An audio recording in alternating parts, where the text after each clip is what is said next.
What's up, ladies and gents? This is KSigKid coming at you with another Destiny video. Today we're going back to the Cryptarch.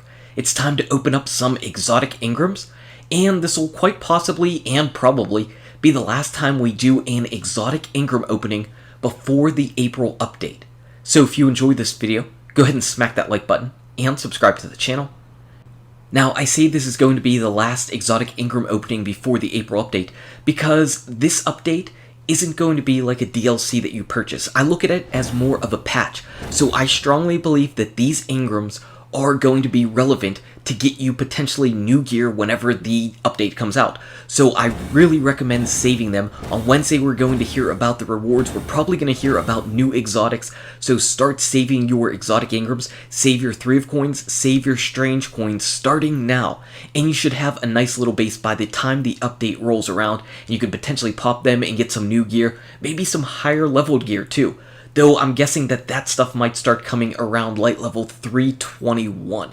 That's my guess, though you might have a chance at 315 or so to get potential 320 gear. Anyway, let's go ahead and start off with our boots. We've got a lot of boots. Starting off, we have the Radiant Dance Machines and 2 Peregrine Greaves. So I've got all the boots. There's only a couple different boots that you can end up getting. The Peregrine Greaves, we've got them on our Striker Titan. We might see exotic Warlock boots in this next update. We might see them finally.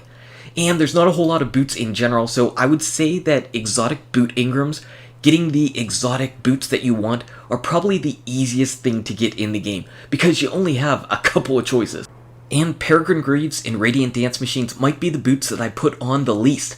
I don't really wear exotic boots often.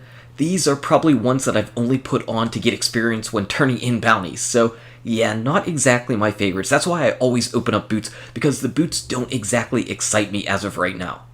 Let's move on over to the gauntlets. Let's turn these in, and we get some Impossible Machines, Immolation Fists, and Impossible Machines. So all new gloves to the Taken King. And the Impossible Machines, I'm actually wearing them on my Warlock.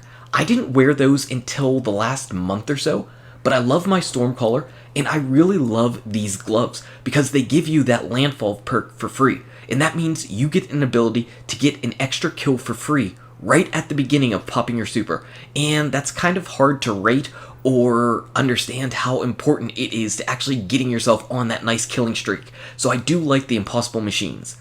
Now the Immolation Fists, unfortunately these took a hit when the Sunbreaker took a hit, because before, people would put these on to get the bigger explosions, the chaining explosions, and still put on tracking for their hammers whenever they're throwing them. But now with the nerfs to the Sunbreaker, it's just all kind of meh. It just doesn't all work well anyway. It's not the killing machine that it was. But keep these. In Bungie's 3rd live stream, they're going to do character updates, so the Sunbreaker might come back.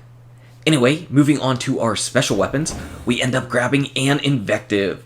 An Invective, just what Jur was bringing, so if I didn't happen to buy it or didn't own a whole bunch of them before, the Invective could come around and just fill out my inventory. This shotgun is good. This shotgun is very good. This shotgun, you're going to start seeing it a lot starting tomorrow, because it is one of the top 10 best weapons to use in the Iron Banner. Plug. Invective is really good. Full auto, final round, regenerating ammo.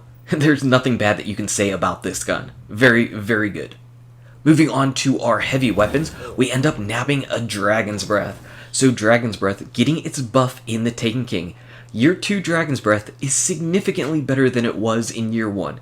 It still doesn't see a ton of use, but it's definitely different with this napalm. Instead of firing a solar grenade at the ground, you shoot a lake of fire. And that's awesome. I mean, this gun is significantly better, significantly more awesome. It's just, I kind of wish it still had tripod. I wish it still had tripod instead of this final round, which is pretty much useless on this gun. I like surplus. I think if it had surplus and tripod together, that would be amazing. I think a lot of people would run around with it in PvE. That's just my personal opinion. What do you think about the Dragon's Breath? What would it take to get you to run around with it all the time in PvE?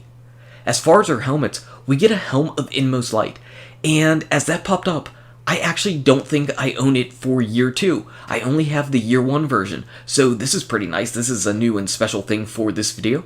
Glad I got the Helm of Inmost Light. It looks really cool. It's a really cool looking helmet. I mean, that aesthetic with the glowing blue flames poking out of your head, they just can't be contained inside your helmet because you're so powerful. It has to shoot outside your head. That's pretty awesome. And it gives you 2 free perks on your Striker Titan. So the only time you're going to be rocking out this helmet is if you're rocking out the Striker Titan, because otherwise it is useless. And the perks are actually for your super. So that's one thing to keep in mind. They are a little bit situational, but if you don't typically rock Headstrong and Death from Above, putting on this helmet's just going to give you those extra perks so you can fly down like Superman and destroy your enemies. I haven't really ever used Death from Above, once or twice, and I wasn't really used to it because I was used to the slam going one way, so just something to keep in mind. For our last 2 body Engrams, we get an Armamentarium and Crest of Alpha Lupi. So everybody calm down, there was no Twilight Garrison, no need to get upset or angry or anything. I got my crest just like all the rest of you. The Armamentarium is pretty awesome though. 2 grenades, especially on a Striker Titan where you can throw out 2 of those lightning grenades, is great.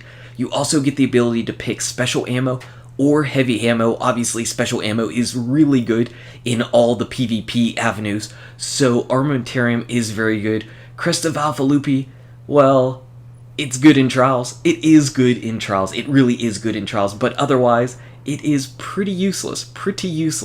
And of course, it's the exact same name as the Hunter chestplate that you can get, and it does the exact same thing. So those are the exotics that we got. Actually, pretty pumped that I got a Helm of Inmost Light. I know that there are a couple items that I have in Year 1 that I never purchased in Year 2 because I'm like, man, I never really use these. So I'm glad whenever I get them from an Engram and I'm like, oh man, yes, that filled out my exotic collection. Anyway, guys and gals, thank you so much for watching. If you enjoyed this video, go ahead and smack that like button and subscribe to the channel. Check out these awesome videos. Good luck with your raids, your drops, your Engrams, and I'll see you around in Destiny. You've got the light.